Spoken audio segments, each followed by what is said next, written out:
আমরা কথা দিচ্ছি বিএনপি ক্ষমতায় আসলে অবশ্যই এই আয়নাঘরের দোষরদের আমরা বিচার করব। আমরা মাঠে নামবো, জাতীয়তাবাদী দল মাঠে নামবে। বিএনপি গত 15 বছরে বাংলাদেশের এই পরিস্থিতি তৈরির জন্য যে স্যাক্রিফাইস করেছে, কোন দলে স্যাক্রিফাইস করেছে? র্যাব কেন এখনো বিলুপ্ত হয়নি? বাংলাদেশে সবচাইতে র্যাব এবং ডিজিএফআই এই গুমের সাথে জড়িত।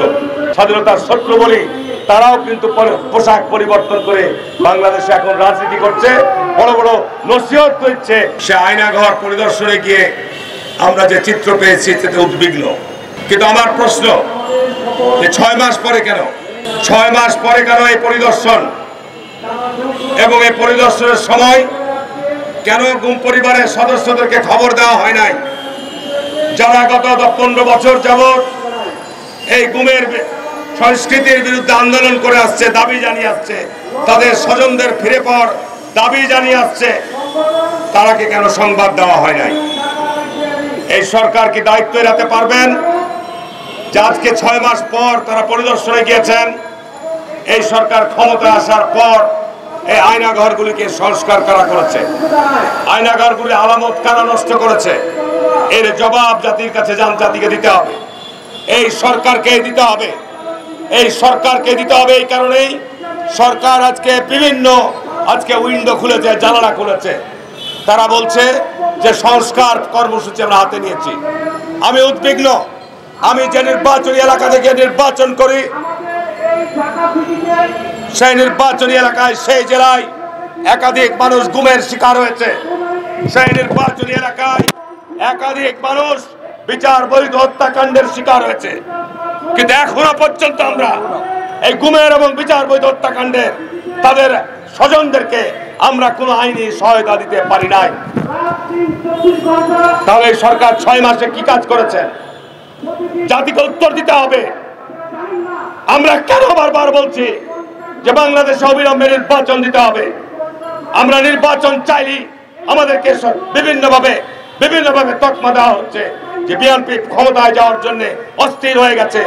বিএনপি গত 15 বছরে বাংলাদেশের এই পরিস্থিতি তৈরির জন্য যে স্যাক্রিফাইস করেছে, কোন দলে স্যাক্রিফাইস করেছে?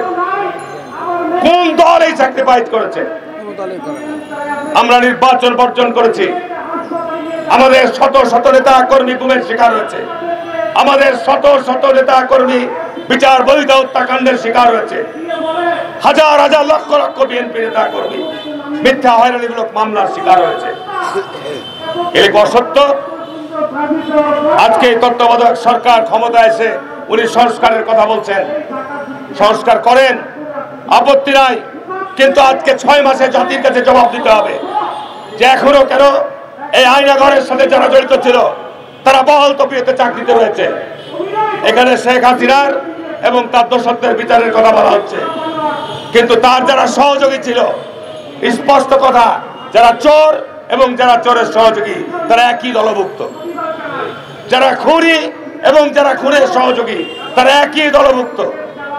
সুতরাং আজকে খুনি নেতৃত্ব দানকারী হুকুমদাতা তিনি ভারতে পালিয়ে গেছেন, তার সঙ্গে কিছু তার সহযোগিতা নিয়ে গেছেন, কিন্তু তার দোসররা এখনো বিদ্যমান, প্রশাসনের সর্বস্তরে বিদ্যমান রয়েছে। তারা তাদের পোশাক পরিবর্তন করেছে। এটি যুগে যুগে হয়ে এসেছে। যখনই ক্ষমতার পট পরিবর্তন হয়, ওই সমস্ত চক্ররা তাদের পোশাক পরিবর্তন করে। তাদের আর বিচার এই দেশে হয় না, যে কারণে বাংলাদেশ গত 50 বছরও পরিবর্তন হয়নি। এই অকার্যকর রাষ্ট্রকে করার জন্য ওই আওয়ামী দোসররাই জড়িত রয়েছে, কারণ তারা আজকে রাষ্ট্রের বিভিন্ন অঙ্গে বিদ্যমান রয়েছে। সচিবালয় বলেন, পুলিশে বলেন, সেনাবাহিনীতে বলেন, র্যাব কেন এখনো বিলুপ্ত হয়নি? বাংলাদেশে সবচাইতে র্যাব এবং ডিজিএফআই এই গুমের সাথে জড়িত। বিগত 15 বছর যারা ডিজিএফআইয়ের দায়িত্বে ছিল, যারা র্যাবের দায়িত্ব ছিল, তাদেরকে চিহ্নিত করে এখনো কেন জাতির সামনে তাদের তালিকা প্রকাশ করা হয়নি? এখানে আজকে দাবি জানানো হচ্ছে যে আমরা আওয়ামী দোসরদের বিচার চাই। যদি সত্যিকার অর্থে দেশকে একটি গণতন্ত্রের পথে ভালো জায়গায় নিয়ে যেতে চান, তাহলে পারে আমরা এই গত 15 বছর যে অপশক্তির বিরুদ্ধে লড়াই করেছি, তাদেরকে তো নিষিদ্ধ করবেনই, তাদের তো বিচার করবেনই, কিন্তু যারা এখনো বিদ্যমান রয়েছে তাদের তালিকা জনতার সামনে প্রকাশ করুন, তাদের বিভিন্ন দপ্তর থেকে বিভিন্ন জায়গা থেকে তাদেরকে অপসারণ করুন। বাংলাদেশের ইতিহাস ৭১ সালে যারা ৭১-এর মুক্তিযুদ্ধের বিরোধিতা করেছিল, যারা আমরা স্বাধীনতা বিরোধী বলি, স্বাধীনতার শত্রু বলি, তারাও কিন্তু পোশাক পরিবর্তন করে বাংলাদেশে এখন রাজনীতি করছে, বড় বড় নসিহত করছে, বড় বড় কথা বলছে, কিন্তু এখনো পর্যন্ত তারা ওই ৭১-এর মুক্তিযুদ্ধের তাদের অপরাধের জন্য যে দেশবাসীর কাছে ক্ষমা চায় নাই। তাদের যে ভুল, তাদের যে সেই সময় এই আত্মঘাতী সিদ্ধান্ত ছিল, সেদিকে তারা এনিয়ে বিনিয়ে বিভিন্নভাবে অপব্যাখ্যা দিচ্ছেন।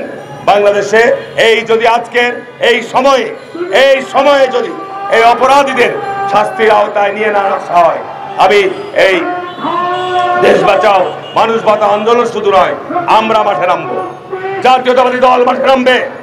আমি কথা দিয়ে যাচ্ছি, আমরা জাতীয়তাবাদী দলের একজন কর্মী হিসাবে আমরা এরশাদকে দাঁড়িয়েছি দেশে গণতন্ত্র ফিরিয়ে আনার জন্য।